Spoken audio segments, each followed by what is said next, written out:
50 साल में इजराइल पर ऐसा संकट कभी नहीं आया। 50 साल में इजराइल ने इतनी खतरनाक जंग कभी नहीं लड़ी। अब मोसाद इजराइल का वो गुस्सा देख रहा है जैसा उसने 50 सालों में कभी नहीं देखा।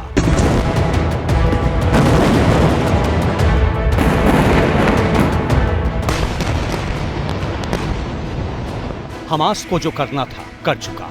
इजराइल का जितना खून बहाना था बहा चुका, लेकिन अब अपने हद गुनाह की कीमत चुकाएगा, क्योंकि इजराइल की वो किलर मशीन अब एक्टिव हो चुकी है जिसके नाम से एक जमाने में हिटलर के हिटमैन भी खौफ खाते थे। ये नाम है मोसाद, जिसके एजेंट अपने दुश्मन को न भूलते हैं न माफ करते हैं।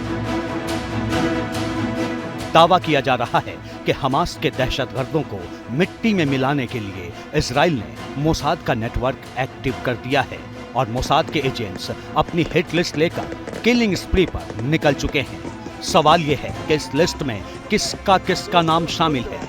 दावा किया जा रहा है कि इसमें पहले नंबर पर हमास के सुप्रीम कमांडर इस्माइल हानिया का नाम है। दूसरे नंबर पर हमास की अल कासिम ब्रिगेड के कमांडर याह्या सिनवार का नाम है। इजराइल पर हमले की प्लानिंग और इस प्लान के एग्जीक्यूशन के पीछे इन्हीं दोनों का दिमाग माना जा रहा है।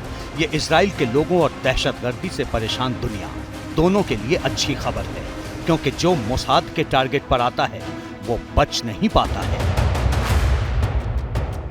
दुनिया में यूं तो अलग अलग देशों के पास एक से बढ़कर एक खुफिया एजेंसियां हैं, लेकिन इजराइल की एजेंसी मोसाद का नाम स्पाई सर्कल में अदब से लिया जाता है।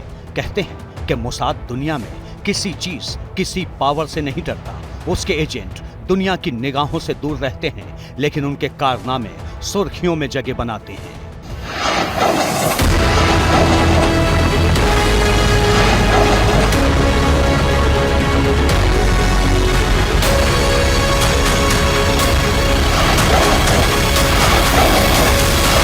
इजराइल की खुफिया एजेंसी मोसाद ग्लोबल ऑपरेशंस को अंजाम देती है। वो मोसाद अपने दुश्मनों को उन्हीं के देश में घुसकर मारने के लिए जानी जाती है। आमतौर पर इस तरह के कोवर्ट ऑपरेशंस को अंजाम देना आसान नहीं, लेकिन मोसाद को इसमें महारत हासिल है। अपना मिशन पूरा करने से पहले मोसाद के एजेंट टारगेट को लेकर पूरी रिसर्च करते हैं। साथ ही मिशन को अंजाम देने के बाद बच निकलने का भी पूरा इंतजाम पहले से ही करके रखते हैं। इजराइल के प्रधानमंत्री डेविड बेन गुरियन ने 13 दिसंबर 1949 को मोसाद की स्थापना की थी। इसे आतंकवाद से लड़ने के लिए बनाया गया था।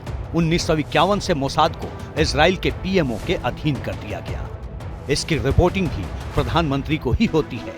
मोसाद के पास top class secret agent, high tech intelligence team, sharp shooter और कातिल हसीनाओं समेत कई तरह के जासूस और गुप्त योद्धाओं की फौज है।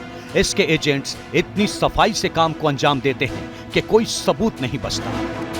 मोसाद सरकार के लिए खुफिया जानकारियां जुटाती है और उन देशों से भी गोपनीय संबंध बनाती है जो खुलकर इजराइल का साथ देने से बचते हैं।